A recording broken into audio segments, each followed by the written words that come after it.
Good morning दोस्तों, मैं ज्ञान रतन यूपीएससी टाइम्स में आप सभी का स्वागत करता हूं।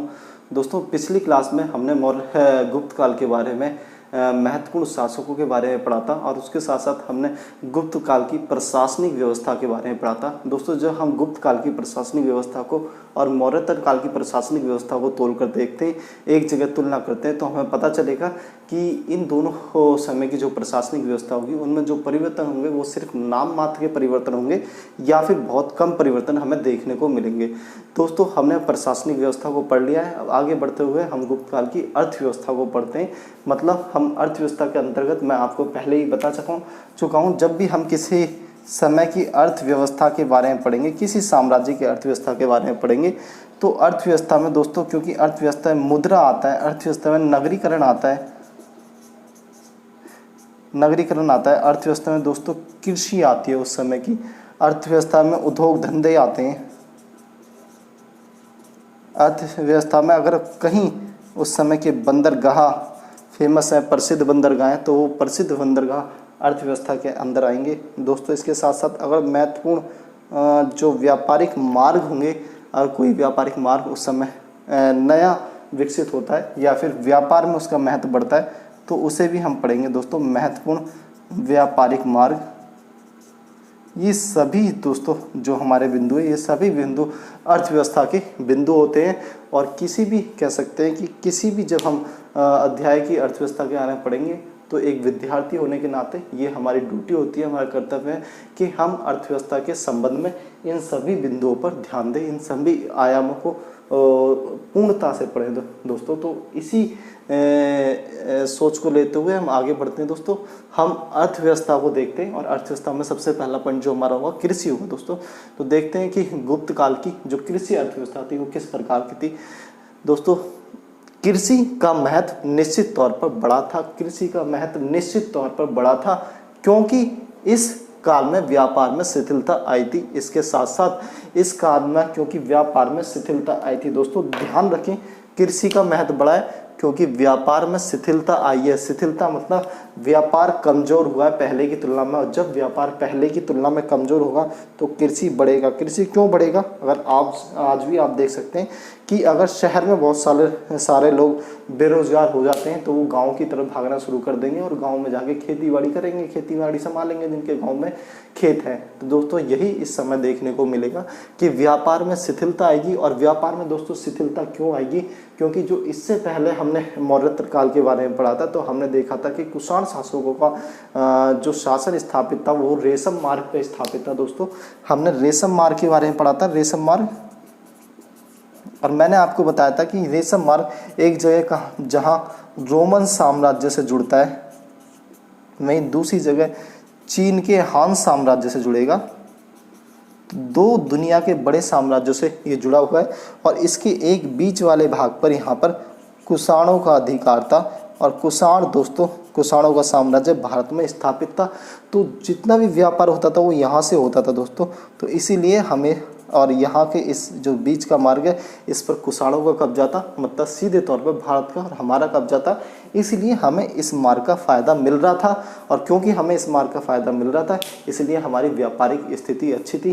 फिर दूसरा हम कहेंगे कि इतने बड़े बड़े साम्राज्य से जुड़े होने के कारण भारत की जो व्यापारिक स्थिति थी, क्योंकि भारत के इतने बड़े बड़े एक इतना बड़ा कह सकते हैं व्यापारिक नेटवर्क भारत के पास था, एक व्यापारिक संबंध इतने बड़े बड़े साम्राज्यों से था, तो इसलिए भी हम कह सकते हैं कि हमारा उस समय व्यापार बहुत अच्छी स्थिति में था। लेकिन इस काल में आते आते व्यापार में शिथिलता आएगी, व्यापार थोड़ा सा हल्का होगा। और इसके कारण क्या रहेंगे कि व्यापार में शिथिलता के एक तो हम कहेंगे रोमन व्यापारी इसका बहुत बड़ा कारण रहेगा। लेकिन हम थोड़ा आगे देखते हैं कि क्योंकि इस काल में व्यापार में शिथिलता ही ठीक है, बड़ी संख्या में भूमि अनुदान हुआ, इसके साथ साथ बड़ी संख्या में यहाँ पर भूमि अनुदान होगा। तो दोस्तों, एक हम अभी कृषि के संबंध में पढ़ रहे हैं, तो हम कृषि के परिप्रेक्ष्य में सारी चीज़ों को समझेंगे कि व्यापार में शिथिलता आई इसलिए कृषि बढ़ी। दोस्तों, दूसरा कारण कि बड़ी संख्या में भूमि अनुदान हुआ, इस काल में बड़ी संख्या में भूमि अनुदान हुआ है। और मैंने आपको बताया था जब भूमि अनुदान होगा तो भूमि अनुदान उन क्षेत्रों में होता है जिन क्षेत्रों में राजा की सीमा होती है। मतलब अगर राजा यहाँ बैठा है तो ये वो सीमा वाले क्षेत्र हैं। राजा ज़्यादातर इन क्षेत्रों में भूमि अनुदान के द्वारा जिन भूमि को दिया जाता था वो इन भूमियों को देता था। और इन भूमि को जब राजा देखता था, ये भूमि दोस्तों बंजर भूमि हुआ करती थी, और जो दान ग्रहीता था, दान ग्रहीता मतलब जिसे ये भूमि दी जाती थी, वो यहाँ पर रहता था, और उसके रहने के साथ साथ यहाँ पर बहुत सारे लोग रहने लग जाते थे, और ये क्षेत्र आबाद हो जाता था, और आबाद हो जाता था तो यहाँ पे कृषि का विस्तार होना शुरू हो जाता था, और कृषि का विस्तार होना शुरू होगा तो धीरे धीरे कृषि बढ़ेगी दोस्तों। मैंने आपको बताया था ये जो क्षेत्र दिए जाते थे, ये क्षेत्र जो भूमि अनुदान के तहत जिन क्षेत्रों को राजा देता था, वो क्षेत्र दोस्तों वो क्षेत्र होते थे जो बंजर होते थे, और वो क्षेत्र वो होते थे जो राज्य की सीमा से काफ़ी दूर होते थे, और ये किसी न किसी धर्म के पुरोहित को, भिक्षु को या तीर्थंकरों को दिया जाता था। और पुरोहित, भिक्षु, तीर्थंकर एक जब जाते थे वहाँ तो उनके साथ भीड़ चल पड़ती थी, और जहाँ वो रहने लग जाते थे वहीं पे उनके कह सकते हैं कि उपासक, उनको मानने वाले लोग रहने लग जाते थे। जब उनके उपासक, उनको मानने वाले लोग वहाँ पर रहने लग जाते थे तो धीरे धीरे वो क्षेत्र आबाद होना शुरू हो जाता था, और आबाद होने के साथ साथ वहाँ पे कृषि और रोजमर्रा की चीज़ों का विकास होना शुरू हो जाता था, और इसी की शुरुआत से कृषि की भी शुरुआत होती है, कृषि बढ़ती चली जाती है दोस्तों। दूसरा बिंदु देखते हैं दोस्तों, तो स्कंदगुप्त द्वारा सुदर्शन झील का निर्माण कराया गया। सुदर्शन झील का निर्माण कराया गया, ध्यान रहे इस झील को हम हर काल में पढ़ रहे हैं। जब हमने मौर्य साम्राज्य के बारे में पढ़ा था तब भी हमने इस झील के बारे में पढ़ा था, उससे आगे बढ़ते बढ़ते जब हमने मौर्योत्तर काल के बारे में पढ़ा तब भी इस झील के बारे में पढ़ा, अब हम गुप्त काल में आ गए तब भी हम इस झील के बारे में पढ़ रहे हैं। और क्योंकि इस झील में स्कंदगुप्त जो गुप्त काल का एक महत्वपूर्ण शासक था, और स्कंदगुप्त के द्वारा इस झील का कह सकते हैं निर्माण नहीं दोस्तों, इस झील की मरम्मत कराई गई थी। मरम्मत क्योंकि ये झील पहले से बन गई थी, और इस झील की जो मरम्मत कराई गई थी वो स्कंदगुप्त के द्वारा कराई गई थी। तो मतलब एक तरीके से हम कह सकते हैं स्कंदगुप्त राजा था, तो हम कह सकते हैं कि राजा भी एक तरीके से कृषि को बढ़ावा देने में अपनी भूमिका निभा रहा था। तो राज्य की भी भूमिका अच्छी खासी थी कृषि को बढ़ाने के लिए, क्योंकि राज्य चाहता था कि लोगों को सिंचाई के साधन मिले, और जब लोगों को सिंचाई के साधन मिले तब लोग कृषि ज़्यादा अच्छी करेंगे। आगे बढ़ते हैं दोस्तों, तो बाणभट्ट द्वारा सिंचाई तकनीक के रूप में अर्घट का वर्णन मिलता है। बाणभट्ट द्वारा, बाणभट्ट जो इस समय के एक लेखक थे, वो सिंचाई के रूप में एक नई तकनीक की बात करते हैं, और वो तकनीक कौन सी थी दोस्तों? अर्घट। अर्घट ये एक सिंचाई की तकनीक थी, और बाद में हमें यही इसकी जो पहचान होगी वो घंटी यंत्र के रूप में होगी। तो अर्घट या घंटी यंत्र की चर्चा जो बाणभट्ट करते हैं। आगे बढ़ते हैं, बागवानी खेती का प्रचलन हुआ। इस समय बागवानी खेती का प्रचलन हुआ, इससे पहले जो हमने देखा था बागवानी खेती का प्रचलन कहीं भी नहीं था। तो हम देख रहे हैं कि कृषि जो पहले वाले हमने काल पढ़े, लगभग वो सारे बिंदु कृषि में है जो पहले वाले साम्राज्यों के तहत था, काल के अंतर्गत था। उसके साथ साथ कुछ नई चीज़ें भी अब कृषि में जुड़ रही हैं, जैसे कि हमने इस तकनीकी का प्रयोग यहाँ पर पहली बार सुना, बाणभट्ट के द्वारा पहली बार सुना। आगे बढ़ेंगे तो बागवानी खेती का प्रचलन भी हमने पहली बार सुना। इस समय में बागवानी खेती मतलब बाग लगाना, सेब का, आम का, अनार का, केले का, इन जो एक क्षेत्र में एक प्रॉपर तरीके से खेती होती है उसे दोस्तों बाग कहते हैं। तो बागवानी खेती का प्रचलन इस समय तक शुरू हो गया था। बृहद संहिता दोस्तों ध्यान रहे, मैं आपको बार बार कहता हूँ कि ये जो फैक्ट्स होते हैं ये फैक्ट्स बहुत इंपॉर्टेंट होते हैं, क्योंकि ये फैक्ट्स आपको लमसम बताते हैं कि आपको इस चैप्टर की जानकारी है, आपको इस अध्याय की जानकारी है। जब आप इन फैक्ट्सों को घुमा फिरा के और अपने क्वेश्चन के आंसर में लिखते हैं, तभी जो क्वेश्चन चेक करने वाला होता है, आपका आंसर चेक करने वाला होता है, उसे समझ में आता है कि हाँ ये विद्यार्थी केवल कहानियाँ नहीं बना रहा है, केवल घुमा नहीं रहा, बल्कि इसे फैक्ट भी पता है, इसकी तथ्यात्मक जानकारी भी है, और वो आपको अच्छे नंबर दे देता है। तो ये उदाहरण देने में बहुत काम आते हैं, उदाहरण देने में बहुत यूजफुल होते हैं। दोस्तों देखो, ये अर्थव्यवस्था उस समय की एक बहुत बड़ा शासनकाल रहा, गुप्त काल, और भारत के कह सकते हैं कि महत्वपूर्ण साम्राज्य में गुप्त काल की चर्चा होती है। हमने स्वर्ण काल भी पढ़ा कि गुप्त काल के काल को स्वर्ण काल कहा जाता है। फिर भी जब हम इसकी अर्थव्यवस्था कृषि के बारे में पढ़ रहे हैं तो वही लमसम पॉइंटों को पढ़ रहे हैं। और दोस्तों एक विद्यार्थी होने के नाते आपको ये नहीं कहना कि इतना कम पढ़ा है, इतने कम से यूपीएससी नहीं होगा, नहीं दोस्तों, आपको विद्यार्थी होने के नाते प्रैक्टिस डालनी है, ज़्यादा से ज़्यादा क्वेश्चनों की प्रैक्टिस करनी है। जब ज़्यादा से ज़्यादा क्वेश्चनों की आप प्रैक्टिस करेंगे तब आपको समझ में आएगा कि यूपीएससी किस प्रकार से सिर्फ एक एक शब्द को लेके कभी कभी क्वेश्चन बनाती है, और उस शब्द को आपको घुमा फिरा के और कुछ ऐसे उदाहरण देके बनाना पड़ता है उसका क्वेश्चन, तब आप लिख पाते हो। दोस्तों सिंपल से बात है, अगर इसमें से पूछा जाए आप किन आधारों पर कह सकते हो कि मैं लिख देता हूँ यहाँ पर एक क्वेश्चन। इस क्वेश्चन को अगर हो सके तो आप करना और मुझे व्हाट्सएप करना इस क्वेश्चन का आंसर करके कि किन आधारों पर ऐसा कहा जा सकता है कि गुप्त कालीन कृषि अच्छी अवस्था में थी। तो दोस्तों किन आधारों पर ऐसा कहा जा सकता है कि गुप्तकालीन कृषि एक अच्छी अवस्था में थी। एक और क्वेश्चन देखते हैं कि क्या कारण थे गुप्तकालीन कृषि, क्या कारण थे कि गुप्तकालीन कृषि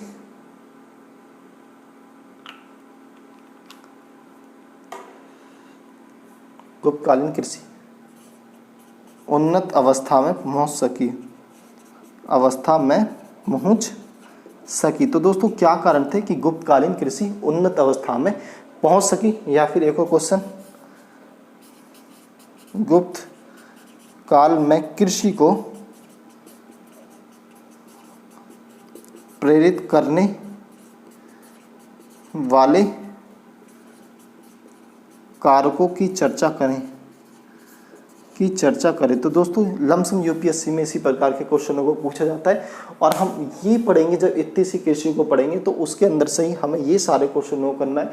यूपीएससी से भी क्वेश्चनों को पूछा जाता है, वो भी करने का प्रयास करना है।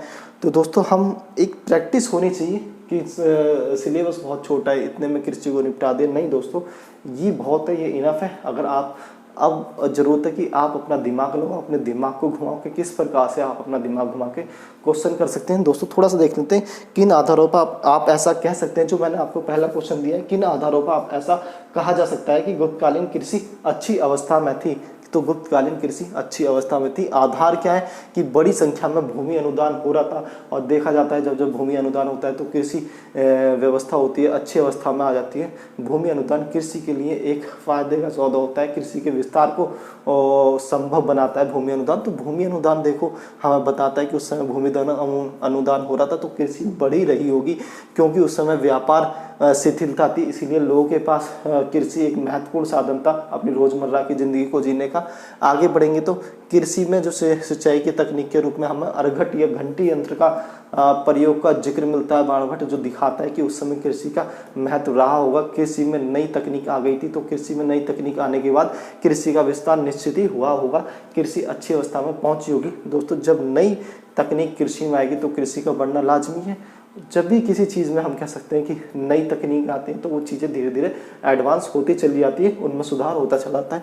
तो ये सारी चीज़ें हमारे दिमाग की उपज है। अब हम अपने दिमाग से इन चीज़ों को कैसे फिट करके ये साबित करें कि हाँ उस समय की कृषि कैसी थी, कि यूपीएससी में जो क्वेश्चन पूछे जा रहे हैं इसमें से कैसे ढूंढे जो हमने अब तक पढ़ा है। आगे बढ़ते हैं, क्या कारण थे कि गुप्तकालीन कृषि उन्नत अवस्था में पहुंच सकी। क्या कारण थे कि गुप्तकालीन कृषि उन्नत अवस्था में पहुंच सकी, तो हम देखेंगे क्या कारण थे कि भूमि अनुदान एक बहुत महत्वपूर्ण कारण था जिसने गुप्तकालीन कृषि को उन्नत अवस्था में पहुंचाया, क्योंकि इसने दूरवर्ती क्षेत्रों में भी कृषि के विकास को संभव किया। दूसरा हम देखेंगे स्कंदगुप्त द्वारा सुदर्शन झील का निर्माण, जो वहाँ के राज्य के द्वारा भी सिंचाई को बढ़ाने के लिए महत्वपूर्ण भूमिका निभाई जाती थी। उदाहरण स्वरूप हम कह सकते हैं कि स्कंदगुप्त द्वारा सुदर्शन झील का निर्माण, बाणभट्ट के द्वारा सिंचाई तकनीक के रूप में अर्घट का वर्णन, क्योंकि उस समय सिंचाई तकनीक को लेके उन्नत व्यवस्थाएं आ चुकी थी तो कृषि भी उन्नत व्यवस्था में ढल गई होगी, बागवानी खेती का भी प्रचलन होगा। ये सारे कारण दोस्तों हम जोड़ जोड़ के बना देंगे क्वेश्चनों को। गुप्त काल में कृषि को प्रेरित करने वाले कारकों की चर्चा करें। कौन से कारक थे जिन्होंने कृषि को प्रेरित किया, और प्रेरित करते हैं तो वो चीज़ें आगे बढ़ते हैं, किन कारणों से कृषि आगे बढ़ी। तो दोस्तों यहाँ पे फिर हम वही देखेंगे कि भूमि अनुदान बड़ी पैमाने पर हो रहा था, इसमें कृषि आगे बढ़ रही थी, व्यापार में शिथिलता आ गई थी, इसलिए लोगों के पास एकमात्र साधन जो भरण पोषण का था अपने रोजमर्रा के जीवन को जीने का, तो कृषि बचा हुआ था। राज्य के द्वारा झील कह सकते हैं कि सिंचाई का कार्य किया जा रहा था, राज्य के द्वारा नई तकनीक सिंचाई में आ गई थी, इसलिए सिंचाई का बढ़ना लाजमी था। तो देखो हमने बस अभी इतना सा पढ़ा है और इतने में से ही मैंने आपको ये 3 क्वेश्चन लगभग लमसम बता दिए कि इस प्रकार से आपको देना है। अभी हमने नीचे कृषि की चर्चा भी नहीं करी, तो दोस्तों ये आपको अपना दिमाग लगाना है कि किस तरीके से यूपीएससी में जो क्वेश्चन पूछा जाता है, सिर्फ आपको अगर थोड़ी सी भी नॉलेज है, इनमें से 2 से 3 से 4 फैक्ट भी याद है, 10-12 में से अगर आपको 4-5 भी फैक्ट याद है तो उसके आधार पर आप क्वेश्चन को बना के लिख सकते हैं और निश्चित तौर पर आपको अच्छे अंक मिल जाएंगे। दोस्तों आगे बढ़ते हैं। दोस्तों बागवानी खेती का प्रचलन हो गया था।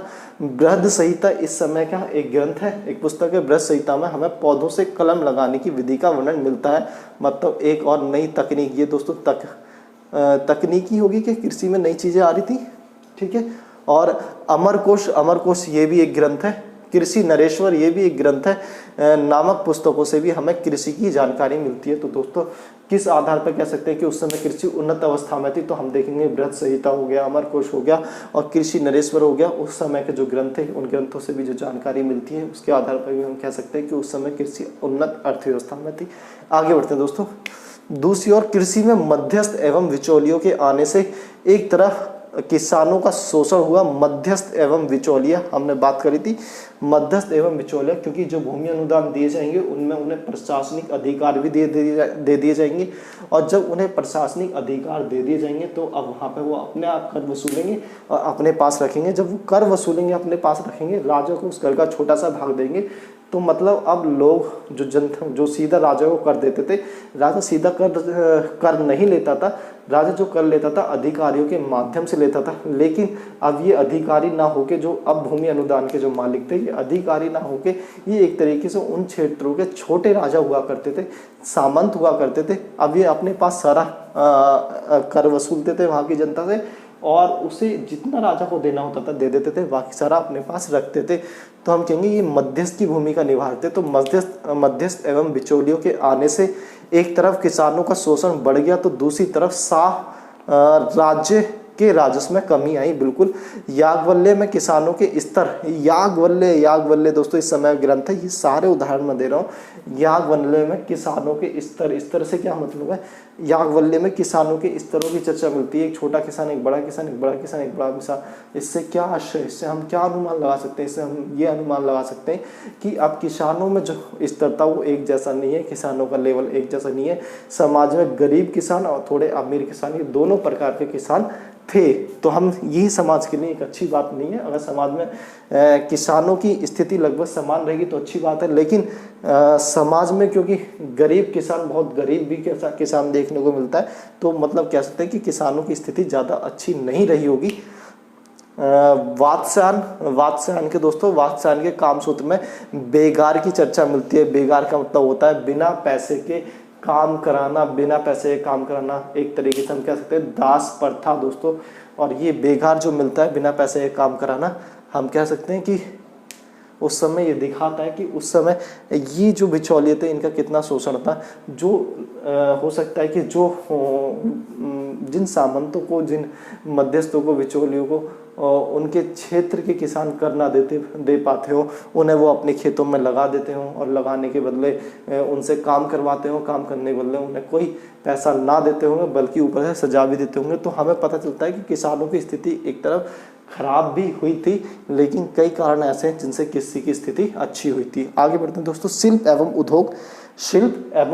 तो शिल्प एवं उद्योग में हम पढ़ेंगे कि बेहतर अवस्था में थे। शिल्प एवं उद्योग बेहतर अवस्था में थे, ये मैं आपको पहले ही बता चुका हूँ कई बार कि जब कृषि बेहतर अवस्था में होगी तो शिल्प और उद्योग धीरे धीरे बेहतर अवस्था में होते चले जाएंगे। क्योंकि कृषि दोस्तों, कृषि जो कार्य करती है, कृषि एक ऐसा कार्य करती है कि कम लोग इतना ज़्यादा उत्पादन करते हैं कि वो सभी लोगों का पेट भर सकते हैं। और जो सभी लोगों को कह सकते हैं कि गांव में रहने वाले लोग इतना उत्पादन करेंगे कि वो शहरों में भी अनाज भेज पाएंगे, खाद्यान्न पदार्थ भेज पाएंगे। तो शहरों के लोगों को कृषि करने की आवश्यकता नहीं होगी। जब शहर के लोग कृषि नहीं करेंगे तो हम कह सकते हैं कि वो वाणिज्य व्यापार में रुचि लेंगे और वो कुछ ना कुछ ऐसे कार्य करेंगे जो कृषि से अलग है। और जब कुछ ना कुछ कार्य ऐसे होंगे जो एक बड़ी जनसंख्या द्वारा कुछ ना कुछ कार्य ऐसे करे जाएंगे जो कृषि से अलग है, तो हम देखेंगे धीरे धीरे व्यापार वाणिज्य बढ़ रहा है। व्यापार वाणिज्य बढ़ने के साथ साथ धीरे धीरे नगरीकरण भी बढ़ना शुरू हो जाएगा। दोस्तों आगे बढ़ते हैं। बेहतर अवस्था में थे बनारस, ध्यान रखें इन क्षेत्रों को, ध्यान रखें। बनारस, कामरू और दासपुरा आदि वस्त्र उद्योग के महत्वपूर्ण केंद्र थे। आदि वस्त्र उद्योग के महत्वपूर्ण केंद्र थे कौन कौन सा, बनारस, कामरू और दासपुरा। आगे बढ़ते हैं, लौह उद्योग को देखते हैं। तो लौह उद्योग अच्छी स्थिति में था। कैसे, किस आधार पर कह सकते हैं लौह उद्योग अच्छी स्थिति में था? तो हम कह सकते हैं कि चंद्रगुप्त विक्रमादित्य का मेहरौली, ध्यान रहे मेहरौली, चंद्रगुप्त विक्रमादित्य ने मेहरौली में दोस्तों एक स्तंभ, एक खंबा बनाया था लोहे का, स्तंभ, लौह स्तंभ बनाया था। और लौह स्तंभ के बारे में कहते हैं कि आज तक भी उस लौह स्तंभ पर जो जंग है वो जंग नहीं लगी। तो हम कह सकते हैं कि कितनी उन्नत प्रकार का, कितनी हाई क्वालिटी का लोहा रहा होगा, जो इतने कह सकते हैं हम इतना समय हो गया है, लगभग 1,500 से 2,000 साल हो गए, उस पर अब भी जंग नहीं लगा हुआ है। तो कितना उन्नत हमारे लोहे तकनीक थी उस समय। सुल्तानगंज से प्राप्त बुद्ध की 1 टन की कांसे की मूर्ति, सुल्तानगंज से प्राप्त बुद्ध की 1 टन की कांसे की मूर्ति भारत में लोहे, तांबे, टीन उद्योग के विकसित होने के प्रमाण है। तो दोस्तों सुल्तानगंज से भारत के एक बुद्ध की एक मूर्ति मिली है जो 1 टन की है, वो कांसे से, दोस्तों कांसे से बनी है। और हम जानते हैं कांसा टीन से और तांबे से, 2 चीज़ों से मिक्स होके बनता है। और अगर हम टीन को और तांबे को मिक्स करना जानते हैं तो हम कह सकते हैं कि हम धातु का गलनांक जानते हैं, कि धातु कैसे गलेगी, और ये भी एक प्रकार की तकनीक है दोस्तों। तो हम कह सकते हैं हमारी जो लौह तकनीक थी, हमारी जो धातु निर्माण तकनीक वो अच्छी अवस्था में थी। हमें धातु निर्माण करना आता था, 2 धातुओं को पिघलाकर एक नई धातु को बनाना आता था।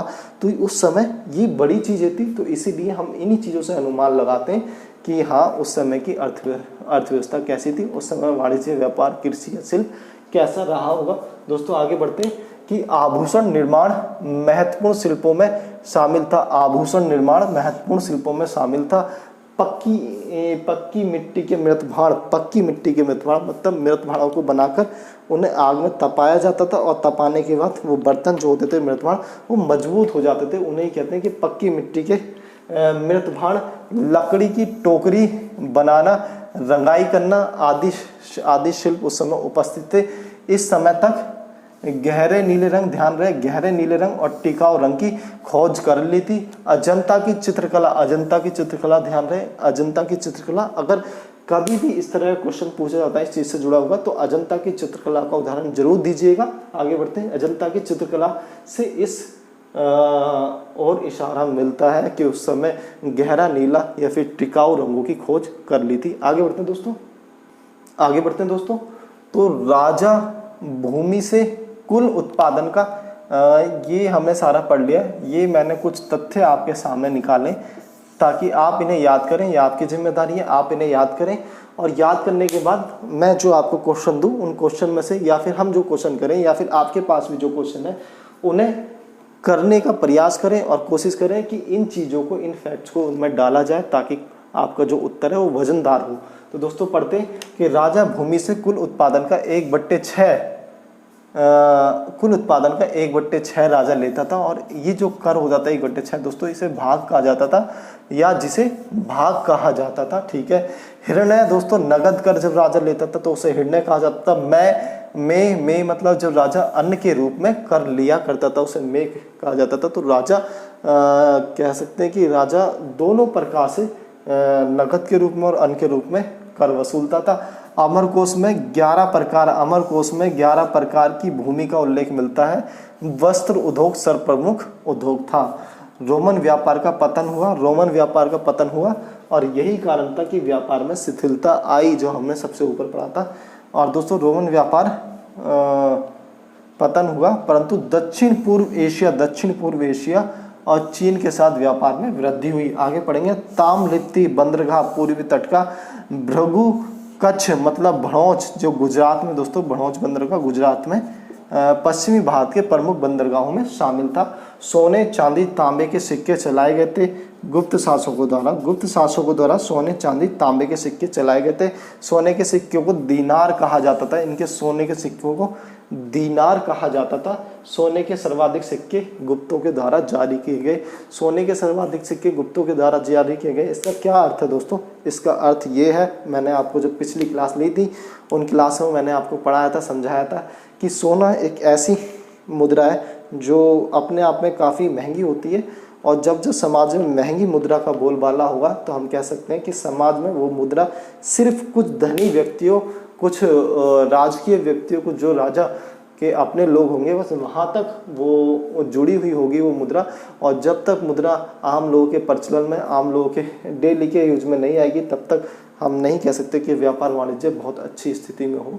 तो ये एक संकेत देता है कि मुद्रा, क्योंकि सोने की ज़्यादा मुद्रा मिली थी, मतलब मुद्रा सिर्फ बड़े बड़े लोगों के पास कह सकते हैं लेन देन में ही मुद्रा का प्रयोग करा जाता होगा। आम लोग अभी भी मुद्रा से दूर होंगे, या फिर हम कह सकते हैं कि आम लोग इस काल में आके मुद्रा से दोबारा से थोड़े से दूर हो गए थे। इससे पहले हमें कई धातुओं की मुद्रा मिलती है मौर्योत्तर काल में, और आम धातुओं की मुद्रा मिलती है। जब आम धातुओं की मुद्रा ज़्यादा मिलेगी तो हम सोचेंगे कि हाँ, इससे अनुमान लगाएंगे कि हाँ, धीरे धीरे मुद्रा का जो प्रचलन हो रहा था वो आम आदमियों के हाथ में भी होने लग गया था। और जब आम आदमियों के हाथ में, क्योंकि आम आदमी भी असल में चीज़ों की डिमांड बढ़ाते हैं, मांग बढ़ाते हैं, जब आम आदमी के हाथ में मुद्रा का प्रचलन होने लग जाएगा तो हम मानेंगे कि हाँ, अब मुद्रा अर्थव्यवस्था एक अच्छी स्थिति में है। दोस्तों ये सारा हमने लगभग पढ़ लिया। अब हम थोड़ा सा मैंने यहाँ पे आपके लिए थोड़ा सा एक टॉपिक लिखा हुआ है जिसे हम थोड़ा सा समझने का प्रयास करेंगे। दोस्तों मैं बहुत सारी चीज़ों को पहले ही लिख देता हूँ, और अगर आप मेरी शुरुआती क्लास देखेंगे तो मैं सब कुछ आपको लिख कर ही पढ़ाया करता था, लेकिन कई विद्यार्थियों की इस चीज़ को लेके प्रॉब्लम हो रही थी कि सर बहुत लंबी क्लास होती है, आप ऐसे ही समझा दे करें, हमें समझ में आ जाएगा। कोई भी टॉपिक बचता है, कोई भी बिंदु ऐसा होता है जो नहीं समझ में आएगा, हम आपसे डिस्कस कर लेंगे। या फिर सर आप क्वेश्चन राइटिंग पे ज़्यादा फोकस करें, क्वेश्चन राइटिंग ज़्यादा कराएं। या फिर बच्चों का ऐसा मानना था सर आप कुछ चीज़ों को लिखवाते हैं, कुछ चीज़ों को कराने की कोशिश करें। तो दोस्तों ये मैंने बीच का रास्ता अपनाया, कुछ चीज़ों को मैं लिखवा देता हूँ और कुछ चीज़ें जो समझने के लिए ज़्यादा महत्वपूर्ण है उन्हें मैं समझाता हूँ आपको। तो दोस्तों एक विवाद मैंने आपको बताया था कि इतिहास, क्योंकि उन चीज़ों का अध्ययन है जो चीज़ें बहुत समय पहले, हजारों साल पहले बीत चुकी हैं। इतिहास अतीत का अध्ययन है, और अतीत का अध्ययन हम बिल्कुल सटीक नहीं कर सकते। हम जो का तो अतीत का अध्ययन नहीं कर सकते।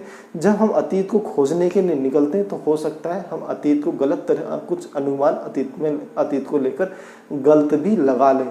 दोस्तों मैंने आपको ये सारी चीज़ें जो पढ़ाई थी, ये सारी चीज़ें हमें क्या बताती हैं? ये सारी चीज़ें सिर्फ और सिर्फ हमें एक संकेत देती हैं कि लगभग अगर उस समय की पुस्तकों में कृषि के बारे में जिक्र था तो कृषि का महत्वपूर्ण एक कह सकते हैं स्थान रहा होगा। लेकिन ये हम स्पष्ट तौर पर नहीं कह सकते कि कितना महत्वपूर्ण रहा था या नहीं रहा था। लेकिन हाँ, ये एक अनुमान लगता है मोटा मोटा कि उस समय की जो पुस्तकें कृषि का अगर उनमें महत्वपूर्ण बार बार जिक्र हुआ तो कृषि अपने आप में एक महत्वपूर्ण स्थान रखती थी। अगर उस समय की पुस्तकों में हम देखेंगे या फिर अभिलेखों में, राजाओं के द्वारा अभिलेखों में हम देखेंगे कि कुछ प्रथाओं का जिक्र मिलेगा, जैसे दास प्रथा का जिक्र मिलेगा, तो हम उससे अनुमान लगाएंगे कि समाज में दास प्रथा थी। पुस्तकों में अगर हमें मुद्रा अर्थव्यवस्था के बारे में जिक्र मिल गया, सिक्कों के बारे में जिक्र मिल गया, तो हम अनुमान लगाएंगे कि हाँ सिक्के थे। तो दोस्तों सब अनुमान पर ही आधारित है, पूरा इतिहास अनुमान के आधार पर चल रहा है। तो जब अनुमान लगाते, हम कह सकते हैं कि जब भी अनुमान लगाते हैं दोस्तों, तो अनुमान हमेशा सही हो, सटीक हो, ये निश्चित तो नहीं है, ये फिक्स नहीं है कि ऐसा ही होगा। और अनुमान गलत भी हो सकता है, और कभी कभी अनुमान सच्चाई से परे होता है। या फिर हम कह सकते हैं कि अलग अलग लोग जब एक ही चीज़ को लेकर अनुमान लगाते हैं तो अलग अलग लोगों के अनुमान अलग अलग हो सकते हैं। तो दोस्तों जब अलग अलग लोगों के अनुमान अलग अलग हो जाते हैं तभी हम कहते हैं इतिहास में एक विवाद बन जाता है। अब यहाँ पे दोस्तों एक विवाद है, मतलब एक अवधारणा है, और वो अवधारणा नगरीकरण और मुद्रा के संबंध में। ये अवधारणा क्या है देखते हैं। तो दोस्तों एक हम कह सकते हैं कि गुप्त काल में नगरीकरण एवं मुद्रा अर्थव्यवस्था को लेकर एक अवधारणा, नगरीकरण एवं मुद्रा अर्थव्यवस्था को लेकर एक अवधारणा हमारे समक्ष समक्ष है, जिसके अनुसार गुप्त काल में मुद्रा अर्थव्यवस्था नगरीकरण को जोरदार जिसके अनुसार गुप्त काल में मुद्रा अर्थव्यवस्था और नगरीकरण को जोरदार झटका लगा था।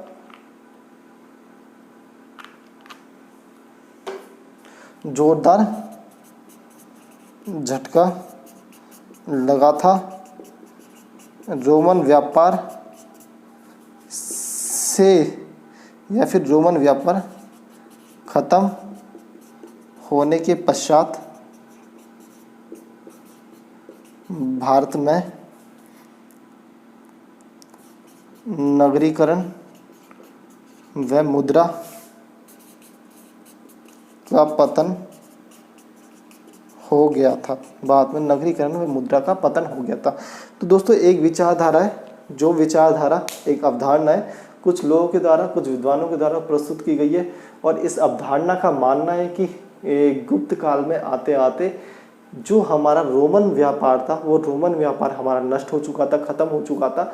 और रोमन व्यापार खत्म होने के बाद कह सकते हैं कि रोमन व्यापार भारत के विकास में एक महत्वपूर्ण भूमिका रखता था, भारत की अर्थव्यवस्था के विकास में। जब रोमन व्यापार खत्म हो गया था तो भारत में जो नगरीकरण था, भारत में नगरीकरण के साथ साथ, तो दोस्तों रोमन व्यापार खत्म होने के साथ साथ भारत में जो नगरीकरण था और भारत में जो मुद्रा अर्थव्यवस्था थी, जो पैसे का प्रचलन था, उसको बहुत तगड़ा झटका लगा था।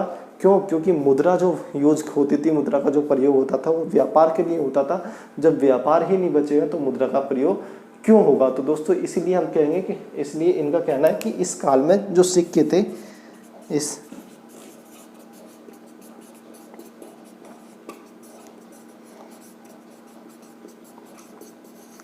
ये कहेंगे कि इस काल में सिक्के बहुत कम मिले हैं। और इस काल में बहुत कम सिक्के इसलिए मिले क्योंकि जब इस काल में व्यापार नहीं था तो सिक्के भी लगभग ना के बराबर ही होंगे। और ये कहेंगे कि इस काल में नगर की संख्या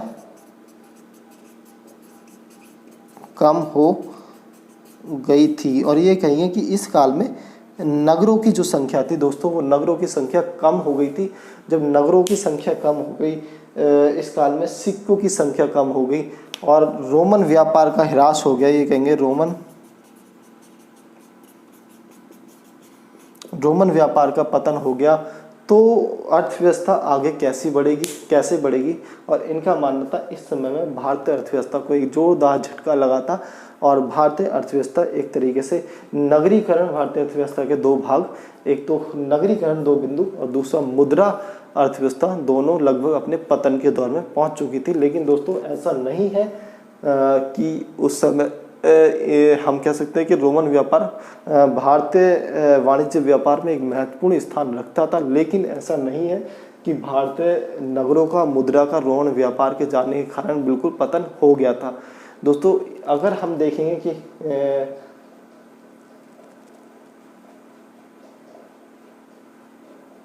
तो दोस्तों ऐसा नहीं है कि रोमन व्यापार के पतन होने के बाद भारतीय मुद्रा और नगरीकरण का बिल्कुल पतन होना शुरू हो गया था या पतन हो गया था।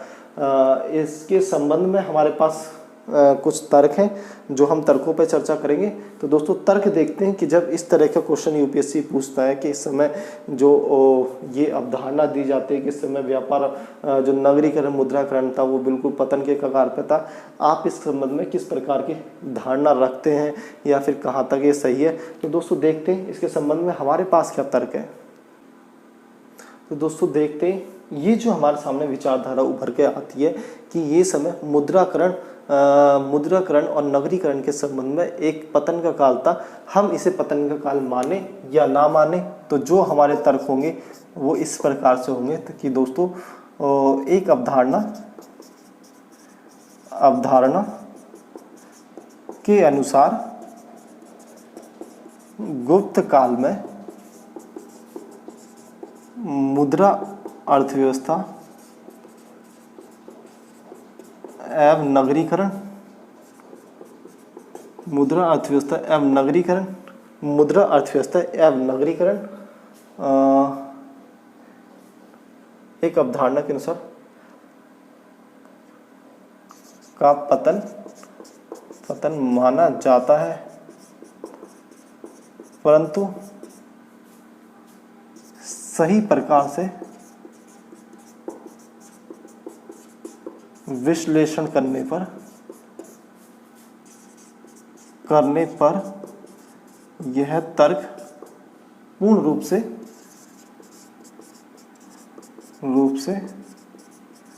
सच प्रतीत नहीं होता है। तो दोस्तों एक प्रकार का परीक्षण करेंगे। ये जो हमारे सामने अवधारणा उभर कर आई, इस अवधारणा को 100% श्योरिटी के साथ मान लेना कि हाँ ऐसा हुआ होगा, ये कोई भी लॉजिक नहीं है, ये एक सही तरीका नहीं है। और मैं आपको बताता हूँ कि आप क्योंकि यूनियन पब्लिक सर्विस कमीशन की तैयारी कर रहे हैं, तो हर क्वेश्चन का आप दोनों एंगल देखने पड़ेंगे। जो भी आपसे पूछा जाता है उसका नेगेटिव पक्ष, उसका पॉजिटिव पक्ष, जो भी आपसे पूछा जाता है उसका एक जो सोच आपके पास है जो यूपीएससी आपसे पूछना चाहती है, और दूसरी इससे अलग अगर कुछ भी ऐसी सोच है जो इसमें डाली जा सकती है तो आप डालने का प्रयास करना। तो यहाँ पर जितने भी क्वेश्चन मैंने आज तक देखे यूपीएससी जो पूछती है विवादों को लेकर या किसी प्रकार की चीज़ों को लेकर, तो मैंने ये देखा है वहाँ पर कभी भी एकदम से एक पक्ष की तरफ बात करना उचित नहीं माना जाता। हमें दोनों पक्षों को साधते हुए बात करनी है। तो दोस्तों एक अवधारणा के अनुसार गुप्त काल में मुद्रा अर्थव्यवस्था एवं नगरीकरण का पतन माना जाता है, परंतु सही प्रकार से विश्लेषण करने पर यह तर्क पूर्ण रूप से सच प्रतीत नहीं होता है। क्यों प्रतीत नहीं होता दोस्तों? क्योंकि इस काल में अगर कुछ पुराने नगरों का पतन हो भी गया था तो हमें कुछ नए नगर देखने को भी मिलते हैं। तो दोस्तों अगर पुराने नगर खत्म हो गए थे तो क्या हो गया, हमारे सामने नए नगर देखने को मिलते हैं। और नगरों से हमारा मतलब होता है दोस्तों, यहाँ पर नगरों से हमारा मतलब होता है कि नगर वो क्षेत्र होंगे जहाँ पर लोग कृषि बहुत कम करते हैं और कृषि के अलावा रोज लोग वाणिज्य व्यापार उद्योग धंधों में ज़्यादा लोग कह सकते हैं लगे हुए होते हैं उद्योग धंधों में ज़्यादा। और जब ज़्यादा लोग उद्योग धंधों में लगे होंगे इसका मतलब क्या है कि उद्योग धंधे में जो भी उत्पादन हो रहा है उसकी मांग कहीं ना कहीं होगी, क्योंकि जब ज़्यादा लोग उद्योग धंधों में लगे होंगे तो ज़्यादा उत्पादन कर रहे होंगे, ज़्यादा चीज़ों को बना रहे होंगे, और ज़्यादा चीज़ों को बनाकर बेचने के लिए उन चीज़ों को दोस्तों निर्यात करने के लिए एक बाज़ार चाहिए, बड़ा बाज़ार। और वो इतनी सारी चीज़ों को बनाकर रोमन निर्यात किया करते थे, लेकिन रोमन व्यापार का तो विघटन हो चुका था, तो रोमन व्यापार का पतन हो चुका था। तो वो नगर जो थे, जो नगर बहुत सारा उत्पादन करते थे, अब वो उत्पादन नहीं करेंगे तो लोग जा जाके अपनी खेती बाड़ी करेंगे, कृषि करेंगे दोबारा से। और जब लोग कृषि करेंगे तो वो दोबारा ग्राम हो जाएगा, मतलब वो दोबारा से गांव बन जाएंगे और हमारे उद्योग धंधे कम होते चले जाएंगे। लेकिन दोस्तों हम देखेंगे कि कुछ जो थे नगर थे वो नष्ट हो चुके थे, हाँ ये बात सच है, लेकिन उनकी जगह कुछ नए नगर भी स्थायी नज़रों में जो कह सकते हैं कुछ नए नगर भी एक अस्तित्व में आए थे। इसके अलावा दोस्तों हम कह सकते हैं कि कुछ पुरानी मुद्राएं लुप्त हो गई थी। दूसरी, कुछ पुरानी मुद्राएं लुप्त हो गई थी, परंतु कुछ नई मुद्राएं दिखती भी हैं। कुछ पुरानी मुद्राएं जो लुप्त हो गई थी लेकिन उसके स्थान पर कुछ नई मुद्राएं भी हमें दिखती हैं। और कहा जाता है कि गुप्त काल में सर्वाधिक स्वर्ण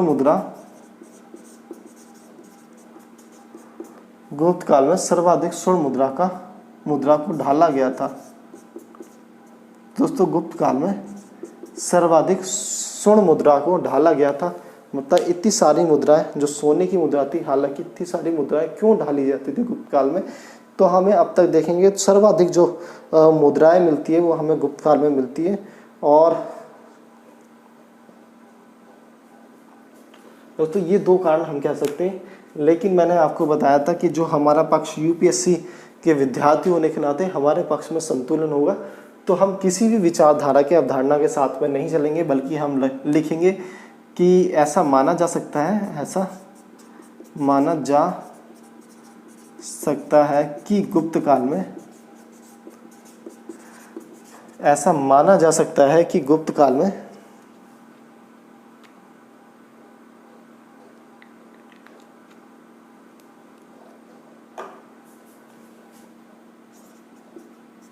बाह्य व्यापार को धक्का लगा होगा, परंतु आंतरिक व्यापार चलता रहा होगा। आंतरिक व्यापार, परंतु आंतरिक व्यापार चलता रहा होगा। मुद्रा व नगरीकरण को जो धक्का लगा वह पूरे अखिल भारत की सच्चाई नहीं होगी,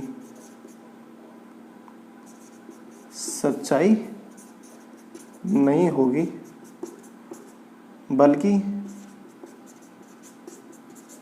कुछ क्षेत्रों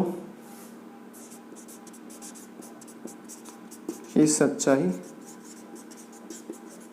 रही होगी, कुछ क्षेत्रों की सच्चाई रही होगी। तो दोस्तों गुप्त काल में जो मुद्राकरण को, और कह सकते हैं जो हमारा मुद्राकरण के साथ साथ वाणिज्य व्यापार या फिर नगरीकरण को जो धक्का लगा था, वो धक्का लगा होगा, लेकिन वो अखिल भारतीय स्तर पर, मतलब पूरे भारत के व्यापार को नहीं लगा हुआ, बल्कि कुछ क्षेत्रों में ऐसा हुआ होगा। और हो सकता है, हम इस चीज़ को नकारते नहीं हैं बिल्कुल एक सिरे से, लेकिन ये पूरे भारत का व्यापार एकदम से पतन हो गया था, पूरे भारत में नगरीकरण का पतन हो गया था, ये बहुत ज़्यादा हो जाएगा, हम इस चीज़ को नहीं मानेंगे। तो ये यूपीएससी में आपका कार्य करने का जो सोचने का तरीका है वो इस प्रकार से होना चाहिए। और दोस्तों आज की क्लास में हम इतना ही करेंगे। मेरी राइटिंग में शायद थोड़ा सा आपको दिक्कत हो रहा हो, लेकिन मैं सारी चीज़ों को बोलता रहता हूँ, मैं इसीलिए आपको बार बार बोल के बताता हूँ, क्योंकि मेरी राइटिंग बहुत ज़्यादा साफ़ नहीं है, लेकिन सोच बहुत ज़्यादा साफ़ और अच्छी है और स्ट्रॉन्ग है यूपीएससी को लेके। तो दोस्तों आज की क्लास हम यहीं पे समाप्त करते हैं, और क्लास आपको समझ में आई होगी, मैं ऐसी आशा करता हूँ। और दोस्तों अगली क्लास में हम मिलते हैं, और लाइक करें, शेयर करें, सब्सक्राइब करें, आगे बढ़ाएं। अगर आपको भी किसी सब्जेक्ट को समझना है, किसी टॉपिक को समझना है, तो आप मुझे फ्रैंकली कमेंट कर सकते हैं। मैं जैसे ही टाइम मिलेगा आपके टॉपिक के ऊपर भी वीडियो लेक्चर बनाऊंगा और आपको समझाने का प्रयास करूँगा। थैंक यू दोस्तों।